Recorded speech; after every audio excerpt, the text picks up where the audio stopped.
আসসালামু আলাইকুম সম্মানিত বন্ধুরা, দেশ বিদেশ যে যেখান থেকে আমাদের এই গণডিবেট দেখছেন সবাইকে শুভেচ্ছা ও অভিনন্দন জানাচ্ছি আমাদের গণডিবেটের সেকেন্ড এপিসোডে।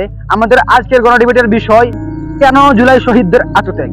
আমাদের আজকের এপিসোডে নির্লজ্জ বেহায়া বিনাদাওয়াতি অতিথি হিসেবে আছেন বাংলাদেশের বিশিষ্ট বুদ্ধি ব্যবসায়ী মিস্টার জাফর সার ওরফে গরু, এবং আরো উপস্থিত আছেন মুজি কবির 2। যাই হোক, আমরা এই পর্যায়ে ডেকে নিয়েছি আমাদের আজকের প্রথম প্রতিযোগী মিস্টার হাবিব আদনানকে। মিস্টার হাবিব আদনান, আপনার সময় 5 মিনিট। সময় সাপেক্ষে প্রয়োজনে আপনি আরো অতিরিক্ত 2 মিনিট বেশি পেতে পারেন।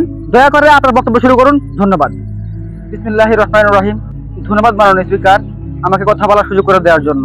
মাননীয় স্পিকার, আমাদের বাংলাদেশে কিছু কুবুদ্ধিজীবী মার্কা বিস্ফোরা আছে যারা ন্যায়কে ন্যায় বলতে পারে না, অন্যায়কে অন্যায় বলতে পারে না। মাননীয় স্পিকার, যতক্ষণ পর্যন্ত না পাশের দেশ থেকে কোনো গ্রিন সিগন্যাল না পায় ততক্ষণ পর্যন্ত তারা আন্দোলন করতে শাহবাগে যায় না। মাননীয় স্পিকার, নিজ দেশে থেকে ভিন দেশি প্রেসক্রিপশনে উঠে বসাকে তাদের ফিলোসফিতে দেশপ্রেম বলে, সুশীলতা বলে। মাননীয় স্পিকার, আমরা টকশোতে ডজনে বুদ্ধিজীবী দেখেছি, শাহবাগে দেখেছি তারা গলা ফাটিয়ে বলেছিল রাজা কাদের ফাঁসি চাই, রাজা কাদের ফাঁসি চাই। মাননীয় স্পিকার, আমরা দেখেছি তারা মাইক লাগিয়ে বলেছিল, স্লোগান দিয়েছিল কদে কাদের মোল্লা, তুই রাজাকার, তুই রাজাকার।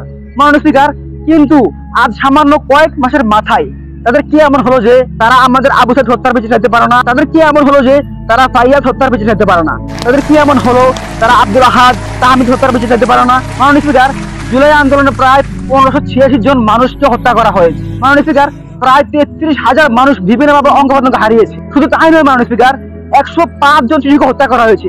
ক্যান ইউ ইমাজিন মাননীয় স্পিকার, 105 জন। মাননীয় স্পিকার, একটা বাচ্চার জন্য মানুষ কত কিনা করে, একটা বাচ্চার জন্য কত মা মৃত্যুবরণ করে, একটা বাচ্চার জন্য কত মানুষ সর্বোচ্চ বিক্রি করে দেয়। মাননীয় স্পিকার, ঘরের আনন্দ হচ্ছে ছোট শিশুরা। মাননীয় স্পিকার, আপনার ঘরেও তো ছোট বাচ্চা আছে, নিশ্চয়ই আপনি তাদেরকে আপনার সাথে বেশি ভালোবাসেন। মাননীয় স্পিকার, আজকে আমাদের অন্তর্বর্তীকালীন সরকার বিচার করতে ডিলে করছে। এখন কোন বুদ্ধিজীবীরা শাহবাগে দাঁড়িয়ে বলে না হাসিনার ফাঁসি চাই? আজকে কেন তারা বলে না খুনিদের ফাঁসি চাই? কেন তারা বলে না মীর মুগ্ধ আবু সাইদ হত্যার বিচার চাই? মাননীয় স্পিকার, আমি বিশ্বাস করি আমাদের আবু সাইদ মরেনি, আমি বিশ্বাস করি আমাদের মীর মুগ্ধরা মরেনি। তারা তখনই মারা যাবে যখন তাদের হত্যাকারীদের বিচার হবে না।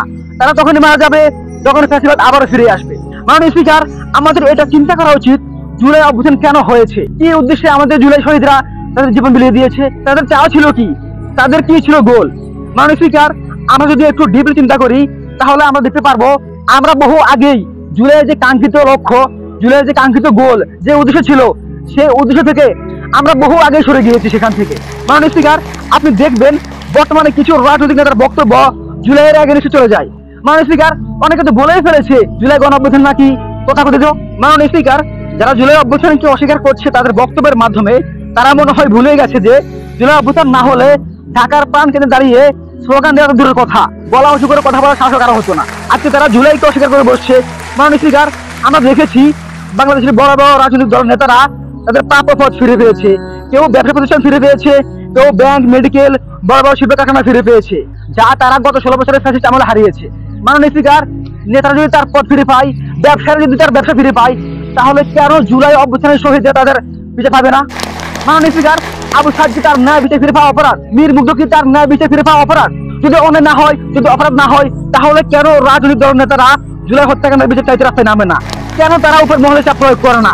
মাননীয় স্পিকার, এতগুলো মানুষ যদি তাদের ন্যায় বিচার ফিরে না পায়, তাহলে কাল কিয়ামতের দিন এই দুনিয়ার এই বিচার ব্যবস্থা যারা চালায় তাদেরকে আল্লাহ রাব্বুল আলামিনের কাঠগড়ায় যাওয়াতেই হবে। নিশ্চয়ই এই দুনিয়ার চাইতেও 100 কোটি গুণ বেশি শাস্তি আমার আল্লাহ রাব্বুল আলামিন তাদেরকে ফিরিয়ে দেবেন। আর তখন আমার আল্লাহ রাব্বুল আলামিনের কাছে কোনো সুপারিশ চলবে না, কোনো সাক্ষী চলবে না, কোনো উকিল চলবে না। নিশ্চয়ই তিনি কঠিন পরাক্রমশালী ও ন্যায় বিচারক। আর সেদিন আমরা দেখবো কিভাবে এই অপরাধীরা, এই খুনিরা, এই হত্যাকারীরা বিচারে মুক্তি পায়। আর সেই হত্যাকারীদের, সেই অপরাধীদের সেদিন এক ফোঁটা পানি দিয়েও কোনো মাজলুম তাদেরকে সাহায্য করবে না ইনশাআল্লাহ। আসসালামু আলাইকুম ওয়া রাহমাতুল্লাহি তাআলা ওয়া বারাকাতুহু।